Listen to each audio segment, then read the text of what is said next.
ನಮಸ್ಕಾರ ರೀ ನಮ್ಮೆಲ್ಲ KGBV ಸಿಬ್ಬಂದಿಗಳಿಗೆ ಹಾಗೂ ಪಾಲಕರೆಲ್ಲರಿಗೂ ನಮಸ್ಕಾರ.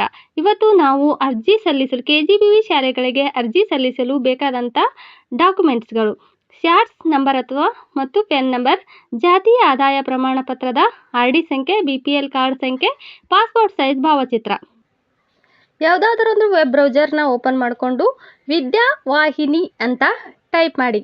ನೀವು ವಿದ್ಯಾವಾಹಿನಿ ಅಂತ ಟೈಪ್ ಮಾಡಿದಾಗ ಅಲ್ಲಿ ವಿದ್ಯಾವಾಹಿನಿ ಕರ್ನಾಟಕ .gov.in ಅಂತ ಶೋ ಆಗುತ್ತೆ. ಅದರ ಮೇಲೆ ಕ್ಲಿಕ್ ಮಾಡಿ.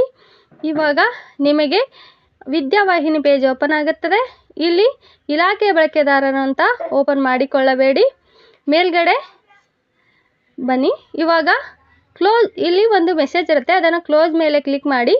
KGBV KGBV ಮತ್ತು NSCBV ಅಂತ ಇದೆಯಲ್ಲ ಅದರ ಮೇಲೆ ಕ್ಲಿಕ್ ಮಾಡಿ. ದಾಖಲಾತಿ ಅಂತ ಕಾಣಿಸ್ತಾ ಇರುವಂಥ ಎರಡನೇ ಆಪ್ಷನ್ಸ್ ಮೇಲೆ ಕ್ಲಿಕ್ ಮಾಡಿಕೊಳ್ಳಿ. ಇಲ್ಲಿ ಎರಡನೇ ಆಪ್ಷನ್ಸ್ ಅರ್ಜಿ ಅಂತ ಇದೆಯಲ್ಲ ಅದರ ಮೇಲೆ ಕ್ಲಿಕ್ ಮಾಡಿ.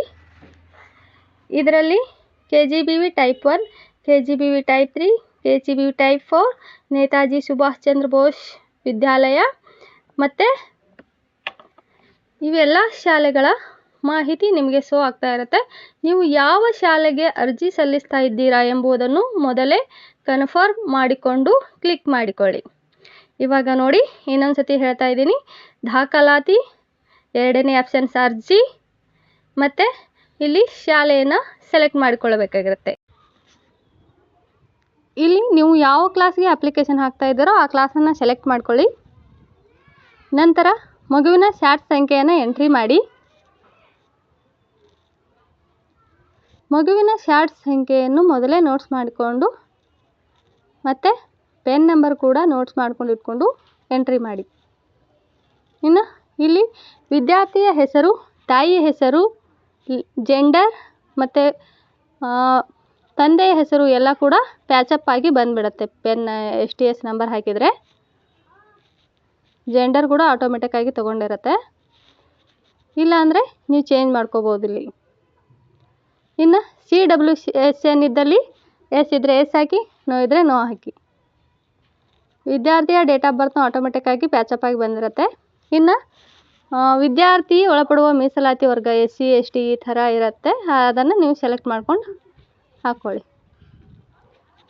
ಇನ್ನು ಆ ಜಾತಿ ಆದಾಯ ಪ್ರಮಾಣ ಪತ್ರ RD ಸಂಖ್ಯೆ ಇರುತ್ತಲ್ಲ ಅದನ್ನು ಎಂಟ್ರಿ ಮಾಡಬೇಕಾಗಿರುತ್ತೆ, ಮಾಡಿ. ಇಲ್ಲಿ ವಿದ್ಯಾರ್ಥಿಯ ಪೂರ್ಣ ವಿಳಾಸವನ್ನು ಎಂಟ್ರಿ ಮಾಡಿ. ಉದಾಹರಣೆಗೆ ವಿದ್ಯಾರ್ಥಿ ಹೆಸರು, ಊರಿನ ಹೆಸರು ಮಾತ್ರ ಹಾಕಿ ಕೆಳಗಡೆ ಕಾಲಮ್ಸಲ್ಲಿ ಜಿಲ್ಲೆ, ತಾಲೂಕು, ಪಿನ್ ಕೋಡ್ ಹಾಕೋದಕ್ಕೆ ಅವಕಾಶ ಇರುತ್ತೆ. ಇಲ್ಲಿ ನೋಡಿ, ಶೈಕ್ಷಣಿಕ ಜಿಲ್ಲೆ, ಶೈಕ್ಷಣಿಕ ತಾಲೂಕು, ಅಂಚೆ ಪಿನ್ ಕೋಡ್ ಇರುತ್ತೆ. ಇಲ್ಲಿ ಮೊಬೈಲ್ ಸಂಖ್ಯೆ, ಪಾಲಕರ ಮೊಬೈಲ್ ಸಂಖ್ಯೆಯನ್ನು ಕಂಪಲ್ಸರಿಯಾಗಿ ಎಂಟ್ರಿ ಮಾಡಿ. ಇನ್ನು ಪಿನ್ ಕೋಡ್, ಮೊಬೈಲ್ ನಂಬರ್ ಎಲ್ಲ ಎಂಟ್ರಿ ಆದಮೇಲೆ ನೀವು ಮೊದಲೇ ರೇಷನ್ ಕಾರ್ಡ್ ಮತ್ತು ಮಗುವಿನ ಫೋಟೋವನ್ನು ಮೊಬೈಲಲ್ಲಿ ತೆಕ್ಕೊಂಡು ಇಟ್ಕೊಂಡಿರ್ಬೇಕಾಗಿರುತ್ತೆ. ಇನ್ನು ಎಲ್ಲ ಮೂಲಗಳಿಂದ ವಾರ್ಷಿಕ ಆದಾಯ, ಮಗುವಿನ ಇನ್ಕಮ್ ಕಾಸ್ಟಲ್ಲಿ ಎಷ್ಟಿರುತ್ತೋ ಅಷ್ಟು ಹಾಕಿ. ನೆಕ್ಸ್ಟ್ ವಿದ್ಯಾರ್ಥಿಯ ಸ್ವಂತ ಸ್ಥಳದಿಂದ ಶಾಲೆಗೆ ಇರುವ ದೂರ ಕಿಲೋಮೀಟರ್ ಎಷ್ಟು ಸಂಖ್ಯೆಯಲ್ಲಿ ಹಾಕಿ. ಇನ್ನು BPL ಒಳಗೊಂಡಿದೆ ಅಂದರೆ ಎಸ್ ಅಂತ ಹಾಕಿದರೆ ನೀವು BPL ಕಾರ್ಡ್ನ ಫೋಟೋವನ್ನು ಅಪ್ಲೋಡ್ ಮಾಡಲೇಬೇಕಾಗಿರುತ್ತೆ. ನೋ ಅಂತ ಹಾಕಿದರೆ ಅಪ್ಲೋಡ್ ಮಾಡೋ ಅಗತ್ಯ ಇಲ್ಲ. ಮುಂದ್ಗಡೆ BPL ಕಾರ್ಡ್ ಸಂಖ್ಯೆನ ಎಂಟ್ರಿ ಮಾಡಬೇಕಾಗತ್ತೆ, ಎಸ್ ಅಂತ ಕೊಟ್ಟರೆ ಮಾತ್ರ.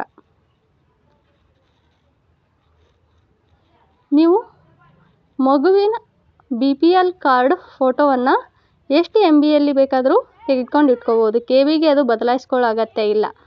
ಇನ್ನು ಇಲ್ಲಿ ಚೂಸ್ ಫೈಲ್ ಮೇಲೆ ಕ್ಲಿಕ್ ಮಾಡಿ. ಫೋಟೋ ಆ್ಯಂಡ್ ವಿಡಿಯೋಸ್ ಇದೆಯಲ್ಲ, ಅಲ್ಲಿ ನಿಮ್ಮ ಮೊಬೈಲಲ್ಲಿ ನೀವು ತೆಗೆದುಕೊಂಡಿರೋ ಫೋಟೋ ಸೇವ್ ಆಗಿರುತ್ತದೆ. ಅಲ್ಲಿ ಅದನ್ನು ಸೆಲೆಕ್ಟ್ ಮಾಡಿಕೊಂಡು ಫೋಟೋವನ್ನು ಅಪ್ಲೋಡ್ ಮಾಡಿ ಅಂತ ಇದೆಯಲ್ಲ ಅದರ ಮೇಲೆ ಕ್ಲಿಕ್ ಮಾಡಿದರೆ ಈ ಫೋಟೋ ಅಪ್ಲೋಡ್ ಆಗುತ್ತದೆ. ಇನ್ನು ಇಮೇಜ್ ನಾಟ್ ಎಟ್ ಅಪ್ಲೋಡ್ ಅಂತ ಇದೆಯಲ್ಲ, ಅಲ್ಲಿ ಫೋಟೋ ಬಂದಿರುತ್ತೆ, ಅದನ್ನು ಜೂಮ್ ಮಾಡಿ ನೀವು ಅಪ್ಲೋಡ್ ಆಗಿರೋ ಫೋಟೋನ ನೋಡ್ಬೋದು. ಇನ್ನು ನೆಕ್ಸ್ಟ್ ಶಾಲಾ UDIS ಕೋಡು, ಶಾಲೆಯ ಹೆಸರು, ಬೋಧನೆಯ ಮಾಧ್ಯಮ, ಹಿಂದಿನ ಶಾಲೆಯಲ್ಲಿ ಕಲಿತ ತರಗತಿ ಎಲ್ಲ STS ನಂಬರ್ ಹಾಕಿದ್ರಿಂದ ಪ್ಯಾಚಪ್ ಆಗಿ ಬಂದಿರುತ್ತೆ. ಇವಾಗ ವಿದ್ಯಾರ್ಥಿಯ ವಿಧ, ಇದನ್ನು ಶಾಲೆ ಬಿಟ್ಟ ಮಗು, ಶಾಲೆಗೆ ದಾಖಲಾಗದ ಮಗು, ಅನ್ವಯಿಸುವುದಿಲ್ಲ. ಇದರಲ್ಲಿ ಯಾವುದು ನಿಮಗೆ ಸಂಬಂಧಿಸಿದೆಯೋ ಅದನ್ನು ಹಾಕಿ. ಆಲ್ಮೋಸ್ಟ್ ಅನ್ವಯಿಸುವುದಿಲ್ಲ ಅಂತಲೇ ಬರುತ್ತೆ, ಅದನ್ನು ಸೆಲೆಕ್ಟ್ ಮಾಡಿ. ಇನ್ನು ವಿಶೇಷ ಗುಂಪಿಗೆ ಸೆಲೆಕ್ಟ್ ಸ್ಪೆಷಲ್ ಗ್ರೂಪ್, ಇಲ್ಲಿ ಯಾವುದು ನಿಮಗೆ ಸಂಬಂಧಿಸಿದೆಯೋ ಅದನ್ನು ಎಂಟ್ರಿ ಮಾಡಿ. ಇಲ್ಲ ಅಂದರೆ ಅನ್ವಯಿಸುವುದಿಲ್ಲ ಅನ್ನೋದರ ಮೇಲೆ ಕ್ಲಿಕ್ ಮಾಡಿ. ನೆಕ್ಸ್ಟ್ ಇಲ್ಲಿ ಮಗುವಿನ ಫೋಟೋವನ್ನು ಅಪ್ಲೋಡ್ ಮಾಡಬೇಕಾಗಿರುತ್ತೆ. ಮೊಬೈಲಲ್ಲಿ ಮೊದಲೇ ಫೋಟೋವನ್ನು ನೀವು ತೆಗೆದು ಇಟ್ಟುಕೊಂಡಿರಿ. ಚೂಸ್ ಫೈಲ್ ಮೇಲೆ ಕ್ಲಿಕ್ ಮಾಡಿ. ಆಗಲೇ ನಾವು ಮಾಡಿದ್ವಲ್ಲ ಅಪ್ಲೋಡು, ಅದೇ ಥರ ಚೂಸ್ ಫೈಲ್ ಮೇಲೆ ಕ್ಲಿಕ್ ಮಾಡೋದು, ಮೊಬೈಲಲ್ಲಿ ಫೋಟೋ ಸೆಲೆಕ್ಟ್ ಮಾಡ್ಕೊಳ್ಳೋದು, ಅಪ್ಲೋಡ್ ಮಾಡಿ ಅಂತ ಇದೆಯಲ್ಲ ಅದರ ಮೇಲೆ ಕ್ಲಿಕ್ ಮಾಡಿದರೆ ಅಪ್ಲೋಡ್ ಆಗುತ್ತೆ ಫೋಟೋ. ಇನ್ನು ಹಾಗೆ ಸ್ಕ್ರೋಲ್ ಮಾಡ್ತಾ ಬಂದರೆ ತರಗತಿ, ಇವಾಗ ಮಗು ಅರ್ಜಿ ಹಾಕಬೇಕಾದ್ರೆ ಯಾವ ತರಗತಿಗೆ ಅರ್ಜಿ ಹಾಕ್ತಾ ಇದೆಯೋ ಆ ತರಗತಿಯನ್ನು ನೀವು ಸೆಲೆಕ್ಟ್ ಮಾಡ್ಕೋಬೇಕಾಗತ್ತೆ. ಇನ್ನು ಹಾಸ್ಟೆಲ್ ಯಾವ ಊರಲ್ಲಿದೆ, ಮೊದಲು ಜಿಲ್ಲೆಯನ್ನು ಸೆಲೆಕ್ಟ್ ಮಾಡ್ಕೋಬೇಕು. ಶೈಕ್ಷಣಿಕ ಜಿಲ್ಲೆ, ತಾಲೂಕು ಮತ್ತು ಊರನ್ನು ಸೆಲೆಕ್ಟ್ ಮಾಡ್ಕೋಬೇಕಾಗತ್ತೆ. ಹಾಗೆ ಸ್ಕ್ರೋಲ್ ಮಾಡ್ತಾ ಬಂದರೆ ಕ್ಯಾಪ್ಚಾ ಕೋಡ್ ಇರುತ್ತೆ. ಆ ಕ್ಯಾಪ್ಚಾ ಕೋಡನ್ನು ಎಂಟ್ರಿ ಮಾಡಬೇಕು. ಕ್ಯಾಪ್ಚಾ ಕೋಡ್ ಅಂದರೆ ಹಳದಿ ಕಲರಲ್ಲಿ ಇದೆಯಲ್ಲ ಅಂಕಿಗಳು, ಅದನ್ನು ಎಂಟ್ರಿ ಮಾಡಿ. ಡೇಟಾವನ್ನು ಉಳಿಸಿ, ಸೇವ್ ದ ಡಾಟಾವನ್ನು ಉಳಿಸಿ ಅಂತ ಇದೆಯಲ್ಲ ಅದರಲ್ಲಿ ಚೆಕ್ ಮಾಡಿಕೊಳ್ಳಿ. ತಪ್ಪಾಗಿದ್ದರೆ ಇಲ್ಲಿ ತಿದ್ಕೋಬೋದು. ಡೇಟಾ ತಿದ್ದುಪಡಿ ಅಗತ್ಯವಿದೆ ಮೇಲೆ ಕ್ಲಿಕ್ ಮಾಡಿದರೆ ನೀವು ತಿದ್ದುಕೊಳ್ಬೋದು. ಬೇಡವಾ, ಡೇಟಾ ಸರಿಯಾಗಿದೆ ಉಳಿಸಿ ಮೇಲೆ ಕ್ಲಿಕ್ ಮಾಡಿ. ಇಟ್ಕೊಂಡಿರಿ, ಕ್ಲೋಸ್ ಮೇಲೆ ಕ್ಲಿಕ್ ಮಾಡಿ. ಇವಾಗ ನಾವು ಇದುವರೆಗೂ ಹಾಕಿರ್ತಕ್ಕಂಥ ಅಪ್ಲಿಕೇಶನ್ ಇಲ್ಲಿ ಬಂದಿರುತ್ತೆ. ಪ್ರಿಂಟ್ ತೆಗೆದುಕೊಂಡು ಇಟ್ಕೊಳ್ಳಿ. ದಯವಿಟ್ಟು ನನ್ನ ಚಾನಲ್ ಇಷ್ಟವಾಗಿದ್ದರೆ ದಯವಿಟ್ಟು ಎಲ್ಲರೂ ಸಬ್ಸ್ಕ್ರೈಬ್ ಮಾಡಿ, ದಯವಿಟ್ಟು ಶೇರ್ ಮಾಡಿ, ಕಾಮೆಂಟ್ ಮಾಡಿ, ಲೈಕ್ ಮಾಡಿ. ಧನ್ಯವಾದಗಳು.